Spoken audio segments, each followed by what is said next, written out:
Hi, I'm Jordan LaRose, and this is my lightning talk on the introduction and part one to Active Hope. And so here we go. All right, so my first takeaway from this book is the idea, is from the business as usual part, and the idea of the industrial growth society. And so this is the idea of how our systems are built on the belief of constant economic growth that equals success. And you can see this everywhere with ideas of more shopping, more productivity, more, and everything basically. And, how our society is built around success through expansion. And I'm trying to challenge this aspect of business as usual lately. I've been trying to understand that I don't need to buy more.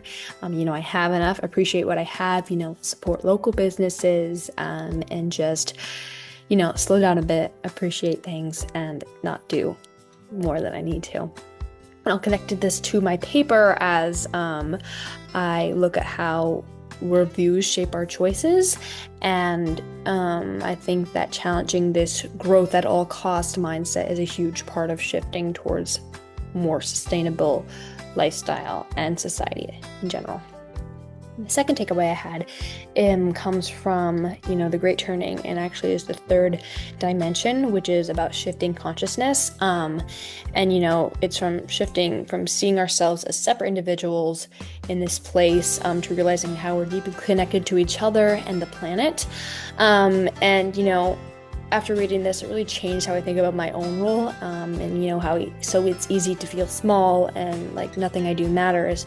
And so I'm trying to start thinking that, I am part of something bigger, and how I can live more intentionally and use less plastic and walk more and have more open conversations about things, and just how every little thing I do does matter.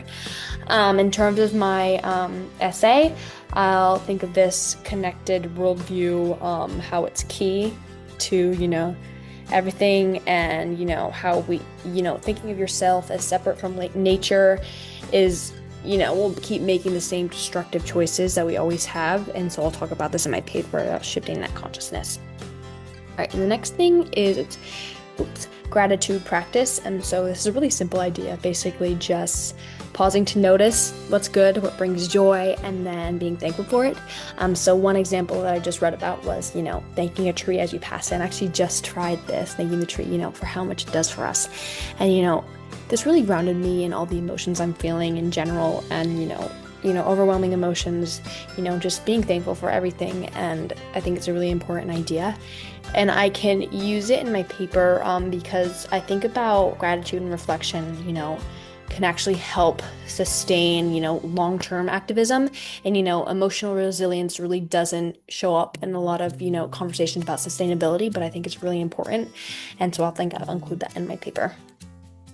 The fourth takeaway is about the power of conversations, another really simple thing, especially when it comes to, difficult feelings that we're having about these issues like social issues and climate change and everything like that. And the book emphasizes how don't always need to fix things, just listen and validify, each other. And it's just about sharing pain and, fear with someone. It's just about healing in your own time. And I think I'll use this in both of my paper and in my personal life, because when you just listen, especially when people with different worldviews as you, it really enriches the conversation, enriches your own understanding of what they're feeling and what they're understanding of what you're feeling. And I'll use this in my conversation when I talk about how a person I know with a different worldview, being open to listening to them. I think that's really important, so I'll use that in my paper. And the last takeaway is, the work that reconnects and the spiral, and how important this structured, way of understanding and dealing with hard emotions is.